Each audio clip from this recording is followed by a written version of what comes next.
and you've been talking on your store about how store picks and private group picks, you can get some really good stuff that way. And said, yeah, well, I think you've been listening to our show a little too closely. They're not all winners. And I couldn't come up with a nice way to say that. And as I was trying to figure out a nice way to say that, on brettatlas.com, Brett wrote I don't know, we're calling these blog posts, or I don't know what we're calling them, but sure. there was like a rant. Articles, rants, blog posts. Article works, all of the above. If you go to brettatlas.com, it's actually still the first post on there.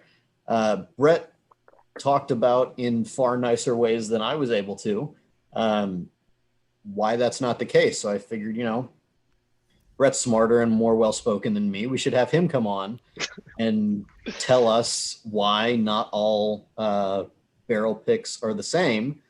But first, everyone go to brettatlas.com and read it. And then come back and we'll wait. Hit pause. Well, I'll be here. But Brett, tell us about that nicer than I would. Well, first, let's start at the beginning. How'd you get into bourbon? Okay, fine. My first experience with bourbon, you'll appreciate this, Ari. I was a freshman at KU in 1991. Oh, nice. Very distinguished tastes. My fraternity, the Hell Week, first week, they bring up the pledges one by one. I think there were 30 of us. I was the first because my initial was A. And, they bring out a tray of shots. It happened to be Wild Turkey 8101 from 91. And here, pick 6 of these, do these, and then, go sit. Anyway, long story short, half of us threw up all night. Couple wound up in the hospital. So that was my intro to bourbon right there. So fast forward to today, and the bottom shelf swill. Which one were you? The throwing up fine. Or in the hospital? No, I found a mattress somewhere in the basement and woke up in the middle of the night and walked home to Naismith. Nice. But we've all been fast forward to you fast forward to today, that bottom shelf swill that we were throwing down and pouring out at the end of the night, that's some of the best turkey out there. That's chased by everybody. But I didn't drink whiskey for a little while after that. But when I got out of law school, I drank Maker's Mark. I only thought there were a couple bourbons out there at the time. So Maker's Mark and Knob Creek, that was kind of my drink.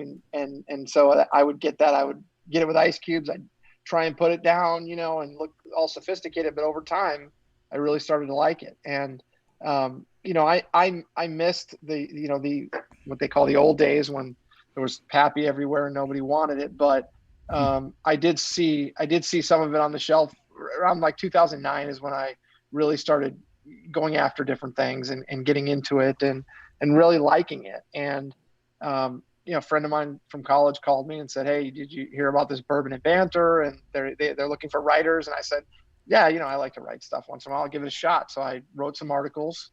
I became a writer for Bourbon Banter. I started writing a lot. I enjoyed it a lot, learning about it. I always say that the most important thing in bourbon is the relationships. And I've met some incredible people that way. I know I've been writing on brettatlas.com, but I'm still consider myself part of the Bourbon Banter team. These are some great people, big hearts, my friends. But throughout the bourbon industry, I've met, until I got in the Bourbon Crusaders, I met some people that were writers, and then I became friends with them. And, I met people at the distilleries, and we would host charity events, and I would just call them up and say, "Look, I know you don't know me, but we're having this great event. Would you care to participate?" And I just, you meet them, you hang out with them, you pick some barrels with them. And over time, I just got to meet some terrific people. And so I've had some great bourbon. I've been part of some really good picks. But truthfully, and it's like sitting here with you guys, I mean, this is what it's all about for me. Anyone can get a good bottle of bourbon, but it's truly the people in this community that make a difference. So when would you say that like Pappy was readily available on the shelves? Well, it was the 2010 release. I remember distinctly because I had read the year before, I read like in GQ magazine something about Pappy Van Winkle, and I never heard of it before. And I said, well, that's cool. I really like bourbon. I would love to taste what a premium bourbon is like. And I didn't know that it was an annual release. I didn't know anything about it. Didn't know the story. Didn't know about the BTAC. I didn't even know what that was. Never heard of Stag. But I asked I was in the packaging business, and I asked a liquor distributor here who was a friend of mine, hey, could you get me a bottle of this? I'd love to try it. Didn't know anything about it at the time. I mean, I don't think people at the time were going nuts over it. That's crazy. But so I waited. And then I ran into my friend again, and I said, hey, I'd love to get that Pappy if you ever remember. He's like, oh, I just dropped off the allocation at this store over here. And I was like, what's an allocation? I never heard that word before in bourbon. So I ran over to the store, and they didn't have any Pappy left, but they had a row full of the squat bottle, old Rip 10s from 2010. And I got so pissed off that I took one of them because it wasn't Pappy. I left about 4 on the shelf. I bought it for like $49. And then I went home and I started mixing drinks with it. And I still have about a quarter of the bottle left. But man, am I pissed off. But that's another story. But so honestly, I would say shortly before that, 2010 is I think when it started picking up. And then you've seen this, both of you have. It's gone in waves. You had the period from like 2010 to say 2014, and then there was a big bump. And then in the last couple of years, I feel like right when they quote shut down the secondary market, things just went even crazier. Yep. So there's not only a secondary market now, but prices know no end. Yeah. It's laughable out there. And that leads into the discussion we're having now, as Jeremy alluded to. What started that article was, you get on these sites, and I peruse them all the time. And when I started seeing store picks offered as store picks with no regard for who did the pick or what store it came from, and people just buying them instantly just because they're called store picks. And this isn't just one time. I mean, this is a trend now that I'm seeing everywhere. I really got irate about it. And because it's just when you think you've seen the dumbest thing in bourbon, something else comes out of nowhere. And this is truly the stupidest thing I've ever seen. I mean, great for the distilleries, good for them, but this is really dumb. What about it is dumb? I don't even know if stupidest is a word. I should know that as a writer, but it is dumb. What about it is dumb? Well, a couple of things are dumb. If for starters, and I'm going to segregate this into 2 pieces. The first piece is, and I've got flack for this, and I welcome that, but the point I would make is not all picks are equal. I know that everyone has different tastes. So some people do what they feel are great picks, and I may never like any of those. Some people do different picks, but there's a quality element there. So you can disagree on whether something is great or not, but that somebody who takes care in what they do and have done this a long time is doing a good job. I'm fine with that. And those picks have a name associated with them. The difference is when you know that there are picks offered everywhere and people will take them, whether they taste them or not, because they know they're going to sell out in a day, then you're not really buying a pick. You may as well buy Old Weller off the shelf than buy a private pick that someone never tasted. And I want to make it clear, because I know, people are listening that work at these distilleries that I know and talk to. I realize that every distillery has standards and they have taste profiles and they have to pass those standards. I get all that. Anyone who's done a pick, though, knows that they're not all the same. Mm-hmm. And that's the beauty of doing a pick. Pardon me? That's the beauty of doing a pick. Yeah, it is. And you do want something different. I mean, I don't want to go to, it's fun going to Kentucky and everything, but I don't want to get all excited for a pick and try and match the shelf bottle. I want to try and find something off profile, but something really special, something totally unique, something great. So the night before, what I always do is if it's a Weller pick, we'll drink a lot of Old Weller, and we may drink a couple different ones just to get a baseline going. So we know this is what the standard one tastes like. This is not what we want, but we know what's going to be in that family, but we want it to be better. And so that's kind of what we do. So what really bothers me is when I know that distributors have these samples and they go to these stores, and not only do they say, hey, do you want to pick? And the store says, sure, just send me the barrel. I don't need to taste it. Or they say, in some cases, you're going to take this pick or it's going to hurt your allocation of, limited bottles later. I mean, I've heard that too. And, who wants, these people don't know. I mean, someone will go buy the bottle and offer it for sale, and someone will, like some of these old Forester picks. And I had a back and forth with Jackie Zykan, who's awesome. And I agree with everything she said. I do agree that Old Forester barrel proof, they do care a lot about that brand. It's a great product. The samples I tried couldn't have been more different. And when you don't have a shelf bottle of Old Forester barrel proof, there's no baseline. So they're all different. Some may be great. Some might be great. Some I may not like, but that doesn't mean they're bad. But they are very different. So if I'm a person out there and I'm spending $300 or whatever they were going for something I don't even know what it's going to taste like, I'm an idiot. That's what I think. Well, and part of the beauty of particularly store picks or private group picks or whatever is you can kind of learn, okay, this is what store X usually likes to pick. Does that align with my taste or not? Like there's a store in Minnesota, and I don't want to say their name because they're doing things the right way. It's good stuff. But so why would you not want to say their name if they're doing the right things? Because I'm about to say something less good about it. And we've talked about MGP on this show. One of the things that can shine through on MGP bottles is this kind of note of dill, like some pickles or something like that. It's more pronounced on the rye, I think. But some of the bourbon has it too.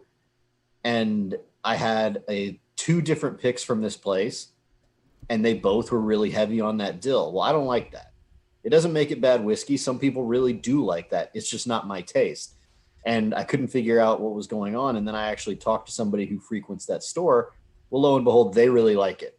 So they're looking for that when they go and do their picks. Well, that tells me, okay, they may like it. That's great. I don't like what they're looking for. That doesn't make them a bad store. In fact, it actually makes them a good store that they have a taste profile and they're going after that and trying to identify what they like, but it just doesn't align with me. So I don't need to go pay $300-$400 for a bottle of their stuff right off the shelf, because I know that what they're looking for is different than what I'm looking for. Right, but what now, go ahead, sorry. No, go ahead. I mean, but what if you're more of a novice, right? So you're not entirely sure. Maybe you walk into a liquor store for the first time that has a store pick. So I mean, you're identifying store pick is going to be a premium because it's rare. I mean, what then, I guess, in terms of like buying without understanding what the taste is going to be? Because that's probably the majority of people, right? Brett, what do you ask somebody if you say you're going into a store that you don't necessarily know and there's a store pick of brand X? How would you know how to feel about that? There's a couple things I would do. One is there's if it's a Four Roses pick, I can pretty quickly sum up whether it's worth taking a shot at. I mean, sometimes you can get great barrels by accident, and about Four Roses, there's certain runs, bunches of barrels come out that have similar stats on them. A lot of, if you're new to it, you don't really follow the front of the bottle. You're more into the recipe and the age, and then you start looking at the tiers, and then you start matching up the dates, and you see where in the warehouse this was and when it was distilled. They're not all great, obviously, but there's a run of there was an awesome run of OESK, and you knew the warehouse. I mean, it was MW, right? And you knew remember the PS OESVs, and right. Everyone was going out the sixth tier. Everyone needed a sixth tier OESV, but I had found a fourth tier at Argonaut that was unbelievable, probably the best one I've still had.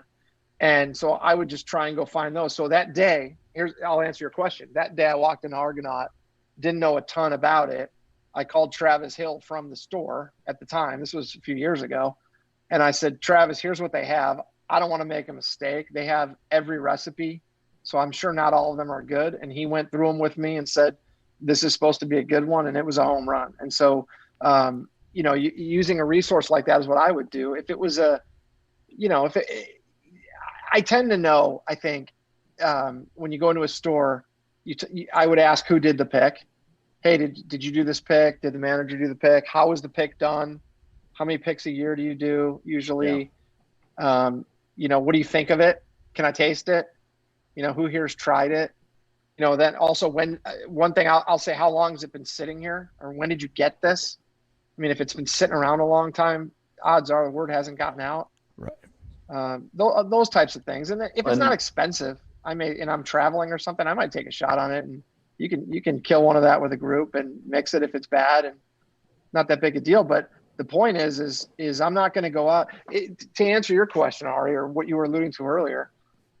The standard should go up when you're paying the same amount of premium for a really good store pick versus a no-name store pick. So if people are going to spend $300 on a foolproof pick, a Weller foolproof pick, why not get one from a known commodity? It's not that hard to do. If you're willing to spend $300, they're not that rare where you can't go out and say, all right, that sounds good. I'll put out a request for one. And I'll get a lot of people messaging me with commodities, groups that I know, stores that I've heard of, people I know wouldn't take garbage because they have a reputation they care about. So that's my point is now everybody's throwing big dollars at anything. Well, and the very first thing that you said to me is the very most important thing. You can learn a lot if you walk into that store and just say, okay, who did this pick? And a lot of times the answer, I don't know how much, but the answer is either I don't know, or someone at the distillery, or they just sent us this barrel. That's a big tip off. If nobody there actually tasted the stuff and knew what they were looking for, or could describe to you how it tastes, you're probably going in the wrong direction there. But a lot of times if you ask that question at the store, that's some of the most fun conversation you can have. If the person who actually picked it is there, you get to have a whole conversation about, okay, well, what were you looking for? Tell me about when you did it. And a lot of times as you're asking these questions, mysteriously a glass ends up in your hand and you get to try the stuff, and then you can actually decide on your own. But one of the big takeaways I took from Brett's article was I try to identify who actually is doing this.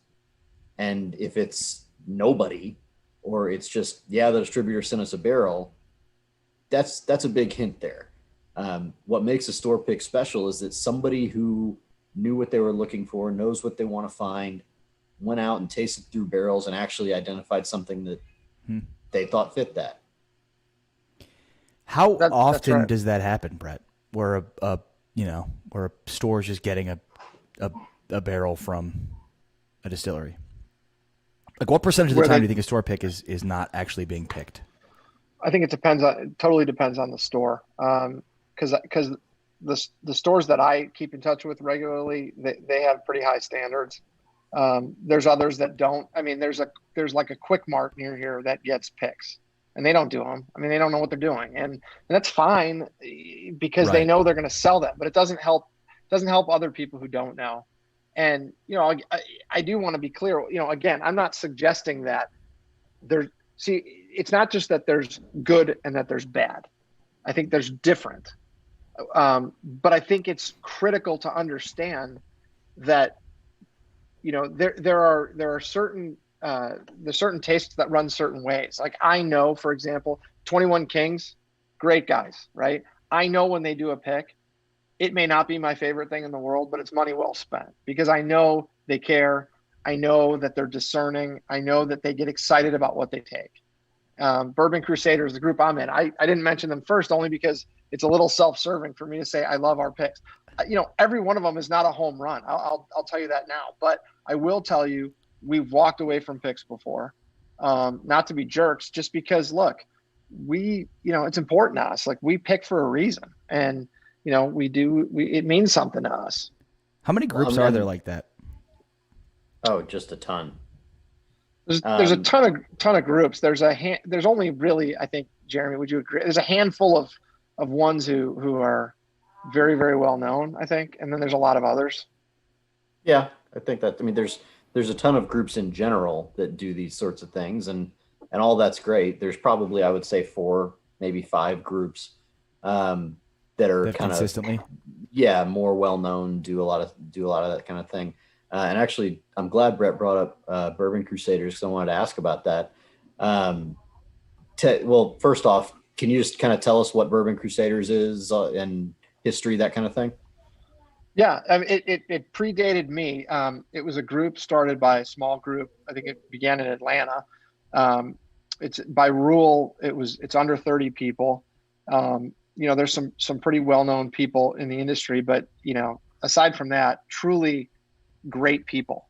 And the idea is, we pick a handful of barrels a year, and then charity is a huge focus and raising money. And I learned about them, writing and on Twitter and talking with them. And I won a couple bottles in a contest, and that's how I heard their name. And I met a couple of them. A couple of them reached out to me, and it used to be kind of cloaked in secrecy, but now it's different now. And there's a lot of camaraderie. There's a lot of charity focus. I think we have a good reputation among the distilleries in the community, and really, I think our group is very friendly with other groups. We work well with other groups. There's no drama or competition or anything. Just as an example, the group from Nashville is a group from Chicago, Blackout. We all came to our event in November. We raised close to $400,000 for a couple food banks in Kentucky one Wow. night with a group under 150 people. I mean, that was a magnificent night, but it was magnificent because it wasn't just Four Roses who was our partner, and they were incredible. But, Willet was there. Wilderness Trail was there. Buffalo Trace brought it. I mean, and I know I'm leaving people out, but I mean, it's like the whole community came in to support this, and that's incredible. So I'm rambling a little bit from your original question. Right. But I mean, it shows that there's competition, obviously, but more so is more of a greater emphasis on community, more so than competition, which you don't always see.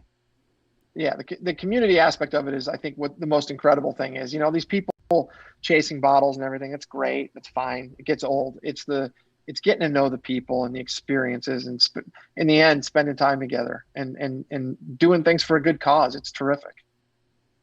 Yeah, the very best times ever really are with the people that you traditionally like to do picks with, and hanging out at various distilleries, having barrels roll out and get to try them all, and hopefully you find something that's really good. Right. And to your point, being about relationships, it wouldn't be nearly as good if you're doing it by yourself. No, No. very little is. Be very weird. I mean, don't get me wrong, I would do it, but it would be better if other people were there. So we kind of talked about this quickly, but I want to get a little more detail on it. How does a small group of people raise such an amount of money? There's an in between there that I want to hear about. How does that even happen? We've got a handful of guys and one woman who really work well together. And when I started, I mean, the Parkers, we did the event with Heaven Hill for Parker, and I think we raised about $45,000 that year. And that was the first event. And then we got lucky the next year. We partnered with Willet. A couple guys in the group really knew the family well, and we usually will ask the distillery what's important to you. We'll support your charity and work together. And chose cancer that year, and we did Will It to Be Cured. And we just reached out. I mean, we reached out to people we knew and said, here's what we want to do. It's at the Mint Julep in Louisville, and it's not a huge venue, but we're gonna have some great people there. And we got people to donate. We got people to show up. We got people to donate barrels. And it wasn't just Willet. They got support from other distilleries, and the Colsamine family was terrific. And we had a big night that night. And I'd be remiss if I didn't say Fred Minnick, who he's a member of the group now, but even before then, he did a lot for us. He supported us. He emceed the event, really championed our causes, and he was a crusader before he was a crusader, and just the magic all came together that night. And following that, I spoke with Brent Elliott after that, and I was just emailing with him over a period of time. Super nice guy, one of my favorite people, honestly, just a genuine guy. And I sent him, Fred wrote an article in Forbes, and I sent it to Brent, and I said, I'm sorry you couldn't make it. I really wanted you to be there. I hope, you know, hope to see you next year or something. And then he picked up the phone and called me, and we started talking, and, we came together and we did our next event with Four Roses, and, we got a head start, and we really blew ahead. And, it starts with, I think, being genuine, having a goal, working really hard to that goal, and doing what you say you're going to do, and having the support of the people and in this community is essential. And we're proud to have raised what we did, but other groups do too. Them, a lot of them do. Blackout raises a ton of money for charity. I know Lauren Simpson raises money every year for veterans. I mean, I know these people very well. It warms my heart every time I see it. Truthfully, I participate in all those when I can. And I just think we all come together. I think it's very unique, especially in this country today, to have people come together for shared causes like that. It makes you feel special. Yeah, no, it's part of the whole community. I'm a part of a group called Karma that I know you're familiar with. We're almost since we started, $1 million raised for charity, and it's just a group of guys that like Bourbon. to act like idiots and drink whiskey, and all of a sudden a bunch of money's come out of that. I love Karma. I love the people in it. My friends, I love it. I was there at the beginning. I miss it a little bit. Just terrific people, terrific group. I'm glad everything's still going well. Yeah. So, when you can, I got the opportunity to go and deliver a great big check to a kid in Florida that was suffering from cancer. Say kid, he was about 21. But he had a very rare form of cancer. I got to take a flight over to Florida back when taking flights was a thing that people did. And deliver this guy a check for $20,000, and he didn't know we were coming over. All because of whiskey, all because of good friends, and it's just a ton of fun. It's an incredibly gratifying way to do that. On the subject of store picks, because that's sort of casually the guys that I conned you into coming onto the show to talk about. What are some of the places kind of nationally? And I know you're somebody that would know this. Who does this the best outside of the realm of private picks, and I don't need a single name. You can name a bunch if you want. Who are some of those stores or outlets, somewhere that anybody could go? You don't have to be a member of some group, and find really the primo stuff. That's a good question. I'll give you a list of the people I know that I think do it the right way. Only because I know them. I'd start with Jackson, Fremont, Nebraska. Mike Bridges there. I mean, I've known Mike for many years, and you will never find a person with more principle in this business. And I can't tell you on this podcast some of the things he's done, specifically with distributors, because it means that much to his customers to make sure he does things the right way. So I'll start with Mike. Ryan Geller in Frisco, Colorado, in the mountains. There's a guy I met. He had just opened up the store. Walked in right after they opened. I was heading to Vail on a trip, and they opened next to the Whole Foods that we stopped at, and started a friendship. I had dinner at his house with his family. I see him when I come in town. Super guy, great store. Came to Kentucky for our event last year. Did some barrel picks. So the store's Base Camp Wine and Spirits in Frisco. If you're in the mountains and you don't stop there, you're really missing out. There's I know Jamie at Lincoln Road is famous for they do a lot of picks. I've had some really good picks from there. I'll say Argonaut. I've gotten some stuff there. Julio's or Julio's, however you pronounce that there. Then there's Joyle's on the East Coast, both of those. Local. I mean, I can name all the local stores in Nebraska. I don't think that would be fair. I will tell you though, getting back to stores can develop a reputation, but stores get sold, Barrel pickers leave. Some people are slow to catch on to that, and I've seen that in a couple of the stores I might have. Yeah, there's one. Tippins. Dom. Yeah, Yeah. that's So one of I've my never. favorites. Yeah. So Dom. Yeah. Dom, I didn't mention it because I've never been into Tippins, but I've talked to Dominic, and I mean, there's a guy who I've never met who's just incredibly thoughtful and generous, and he does great picks, no question about that in Michigan. So, I could name 50 stores for you. Sure. Just the ones that I go to. I will tell you that for me, I trust the people I know more. So if I get a call from you or from Luke Castle or somebody I know who says, "Hey, I got you one of these," or "Hey, you want this," or "We just did this pick," that's where I tend to buy. I tend to buy more from private groups than stores, for that matter. Yeah, one of the all-time great tips I ever got actually was from you. I learned about Deatsville because of you.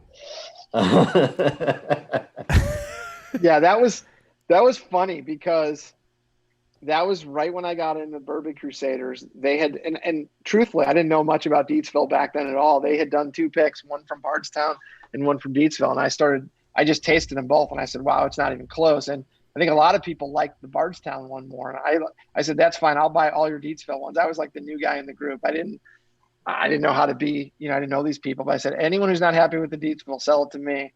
And, it just took on a life of its own. But the truth is, you like it, right? Yeah, I think it's great. I actually still have a bottle of it. Something about that warehouse. And again, we'll bring it right to this discussion. Here's a mistake that I know a person made not that long ago is, so that becomes a thing. And it was funny for a little while, Deatsville. I got a lot of shit for it, and that's fine. I think it's funny. But here's the thing is I've been there and we've done several of those. Not everyone is great. Just because it says Deatsville doesn't mean it's a great barrel. And that's true anywhere. So you can't, and the same with the Four Roses runs. I mean, you have a high likelihood of success with some of these, but nothing is a guarantee. So you don't just take a barrel because it says Deatsville or because, hey, it's PS 26.6 and I know these are all awesome. They're not. I've had those incredible, what's supposed to be an incredible OESV from tier 6, and it was a flamethrower all the way through the bottle. And I couldn't, and then people paying $350, $400 for it, and they may never open it. I don't know if they will, but you have to try these things. You do. You have to taste it. And so I just want to take a slight step back for people who don't necessarily know what we're talking about. Sorry, I do that sometimes. No, I do too. When Brett's talking about Deatsville, it's a specific warehouse that's bottled for Elijah Craig barrel picks. So was that? And I don't remember. It was Parker Beam's favorite warehouse. Right. They did that part. The Parker's 11 was just nearly cast strength Deatsville Elijah, which was a dream boat for me. Oh yeah, bring me all the cast strength Elijah Craig. Brett, I appreciate it. Appreciate your time, man. This has been great. It's been a lot of fun. No, I love it. It's terrific. Thanks for having me on. And then just one last deal coming up. Brett's been working on a book. Yeah. Can you tell us what you can about that? I know some of it we can't talk about quite yet, but no, it was. I started writing a book back in December. It's not bourbon related. It's called 3 Things Matter Most. At least that's the working title right now. It's one of them surprisingly isn't about bourbon, but it is relationships. So I would equate the two. But it was a book that was in my head for a long time, and I've read a lot of books over the years. It's a lot of philosophy. It's a lot of life lessons. I kind of describe it as the book that I wish I read when I entered adulthood. And, my whole thought was when I finish this and I get it published, my kids will read it and that'll be a win for me. So I finished it not that long ago. I've been talking to some people. Feedback's been really good, and I'm excited about it. So we'll see we'll see what happens. I hope that it's available in the next year or two, and it's been great. It's something I never knew if I could do, and I did it. So I'm excited. It's great. Good for you. We're pumped for you, and unfortunately, you didn't have the book to read when you were entering adulthood, but I'll get to read it before I enter adulthood. So I'm excited for that. That'll be fun. I'll make sure you get a copy. Oh, absolutely. I want it signed. That'll be easy. Well, Brett, thanks a ton for coming on. Always good to talk to you. Thank you for teaching us a little bit about the store picks, and please, everybody, go to brettatlas.com. Go ahead and give that a read. Great article, and I'm sure there's gonna be more good stuff coming on that website too coming up. Thanks, I appreciate it, guys. This was a lot of fun.